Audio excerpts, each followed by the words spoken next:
अस्सलाम वालेकुम वीवर्स, मैं हूं एहसान खान और आप देख रहे हैं हमारा यूट्यूब चैनल एहसान रिएक्शन विद एहसान। वीवर्स, 2 से 3 बड़ी जो डेवलपमेंट हुई हैं वो मैंने आपके सामने रखनी है। पहले मैं टॉप स्टोरी बताता हूं, फिर उसकी तफसील में जाएंगे, डिटेल के साथ मैं आपको बताऊंगा। नंबर 1 वीवर्स, मैंने आपको बताना है कि पद्मा ब्रिज जो बनाया गया, जिसका इफ्तिताह 25 जून को हुआ, अब उसके फ़ायदे मैंने बताने हैं आपको। किस तरह से बहुत बड़ी तादाद में गारमेंट्स, अपैरल एक्सपोर्ट जो हो रहा है पोलैंड को, वो वीवर्स बरास्ता पद्मा ब्रिज, जी हाँ, पद्मा ब्रिज से गुज़रता हुआ मोंगला पोर्ट से पोलैंड जा रहा है। किस तरह से इस्तेमाल किया जा रहा है पद्मा ब्रिज को, और पद्मा ब्रिज के बेनिफिट्स, ज़ाहिर बात है ये पद्मा ब्रिज जैसे ही बना है तो काफ़ी लोग इसके बारे में ये कह रहे थे इससे बहुत ज़्यादा फ़ायदा होगा।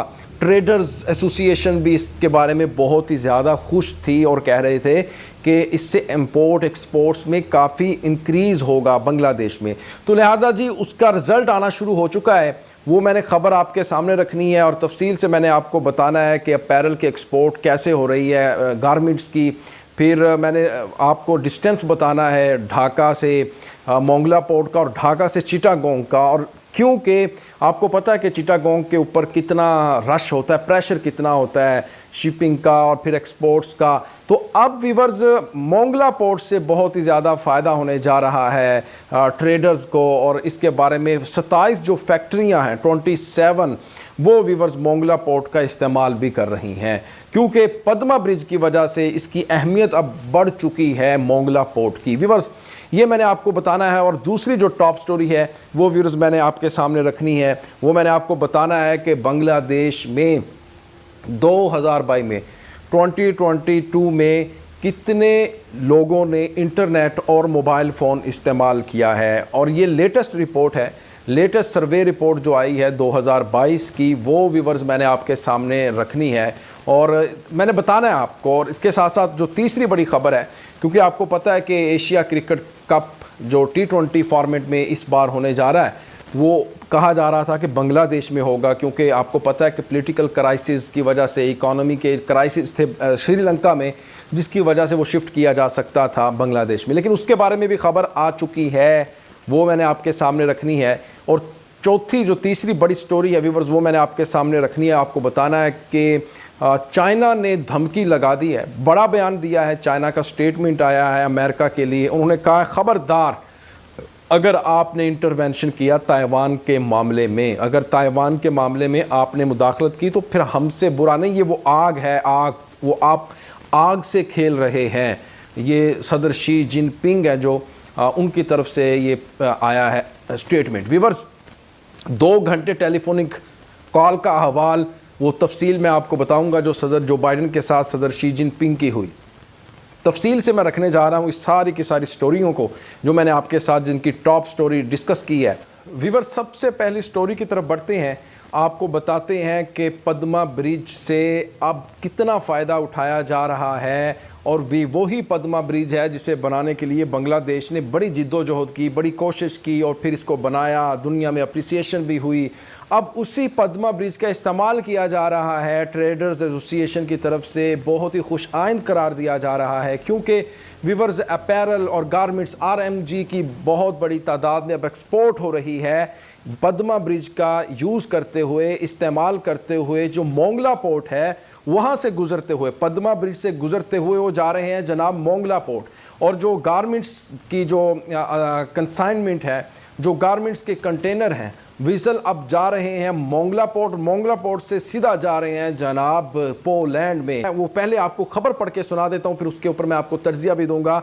Apparel export ship out of Mongla port via Padma bridge. जी हाँ, पद्मा ब्रिज का इस्तेमाल करते हुए, यूज़ करते हुए जनाब अब जो गारमेंट्स, अपैरल के जो कंटेनर हैं वो जा रहे हैं मोंगला पोर्ट, और मोंगला पोर्ट से वो सीधा जाएंगे जनाब पोलैंड। तो इस तरह से इसका बहुत ज़्यादा फ़ायदा उठाया जा रहा है पद्मा ब्रिज का।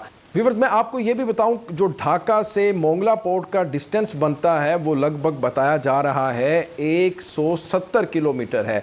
लेकिन अगर बात करें चिटागोंग की तो वो बनता है ढाका से तकरीबन 260 किलोमीटर। तो इस तरह से एक तो शॉर्टकट बहुत ही कम डिस्टेंस बनता है मोंगला पोर्ट से, ढाका से मोंगला पोर्ट का, तो इसलिए फिर ये जो वे है ये अपनाया जाता है, इस्तेमाल किया जाता है। और दूसरी जो मेन वजह है वो ये भी बताई जा रही है कि जो चिटागोंग है उसके ऊपर बहुत ज़्यादा प्रेशर होता है, बहुत ज़्यादा रश होता है इंपोर्ट एक्सपोर्ट्स का। तो अब चूँकि पद्मा ब्रिज बन चुका है, अब इसका फ़ायदा उठाते हुए मोंगला पोर्ट का डिस्टेंस भी कम हो चुका है, तो एक वहाँ पर प्रेशर भी कम है, और 27 फैक्ट्रियों का जो इंपोर्ट एक्सपोर्ट्स हो रही है उसमें, तो इसके लिहाज से अब यूज़ किया जा रहा है पद्मा ब्रिज को और मोंगला पोर्ट को। मोंगला पोर्ट की भी अब अहमियत बढ़ चुकी है, जिसकी वजह से एक्सपोर्ट्स हो रही है। ये जो ट्रेडर्स एसोसिएशन है उन्होंने भी कह दिया है कि पद्मा ब्रिज का हम बहुत ज़्यादा,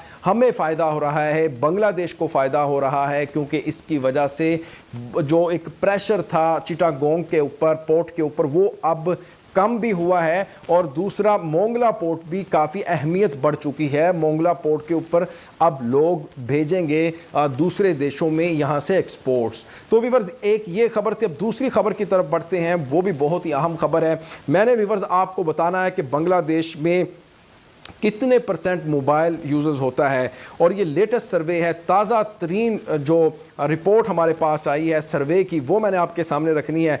वीवर सर्वे रिपोर्ट 2022 के मुताबिक, 2022 के मुताबिक 55.89% बांग्लादेशी मोबाइल फ़ोन इस्तेमाल करते हैं। 55% वीवर्स मोबाइल फ़ोन इस्तेमाल करते हैं बांग्लादेशी। और इंटरनेट यूज़ करने की तादाद ढाका डिवीज़न में सबसे ज़्यादा है और रंगपुर में सबसे कम है। ढाका डिवीज़न में ज़्यादा है, रंगपुर में बहुत कम है। ये सर्वे रिपोर्ट वीवर्स ताज़ा तरीन है, सेंसस सेमिनार हुआ ढाका में, उसमें ये जारी की गई है। The primary data of the population and housing census 2022 was revealed at an event और at Bangabandhu international conference centre in Dhaka. Bangladesh की व्यूअर्स आपको ये भी बताऊं कि टोटल पॉपुलेशन में से, कुल आबादी में से 30.68% इंटरनेट इस्तेमाल करते हैं। पिछले 3 महीनों में इंटरनेट सारिफिन की तादाद ढाका डिवीज़न में सबसे ज़्यादा रही और रंगपुर में सबसे कम रही। टोटल आबादी है जो बांग्लादेश की, टोटल जो पॉपुलेशन है उसका अगर हिसाब लगाया जाए ये सर्वे के मुताबिक, तो बताया जा रहा है कि 30% लोग इंटरनेट इस्तेमाल करते हैं और मोबाइल फ़ोन इस्तेमाल करते हैं जी 55.89%। तो ये भी बहुत ही अच्छी रेशो है, क्योंकि आपको पता है कि मोबाइल टेक्नोलॉजी डिजिटल का दौर है, इसका यूज़ से ही इनकलाब आ सकता है, इसके बेनिफिट्स बहुत ज़्यादा हैं। तो अब तीसरी खबर की तरफ व्यूअर्स बढ़ते हैं, वो मैं आपको बताता हूँ कि एशिया कप के बारे में कहा जा रहा था कि बांग्लादेश में शिफ्ट हो जाएगा। तो एक खबर ये भी आ रही थी कि UAE में भी शिफ्ट हो जाएगा, दुबई में। लेकिन अब फाइनल कर दिया है एशिया क्रिकेट काउंसिल ने, उन्होंने बता दिया है कि जनाब ये UAE में होगा एशिया कप। जो उसका फॉर्मेट है वो T20 है इस बार एशिया कप का, पहले वनडे होता था। इसका फ़ायदा ये होगा कि T20 वर्ल्ड कप भी आ रहा है इसी साल के आखिर में, तो ये T20 फॉर्मेट में खेला जाएगा, जिसमें बांग्लादेश, पाकिस्तान, इंडिया और श्रीलंका, अफ़गानिस्तान की टीमें आपस में मद्दे मुकाबिल होंगी। और मैं आपको ये डेट बता दूं, एशिया क्रिकेट कप 27 अगस्त से 11 सितंबर तक खेला जाएगा और ये टूर्नामेंट व्यूअर्स जैसे मैंने आपको बताया कि T20 फॉर्मेट पर मुश्तमिल होगा।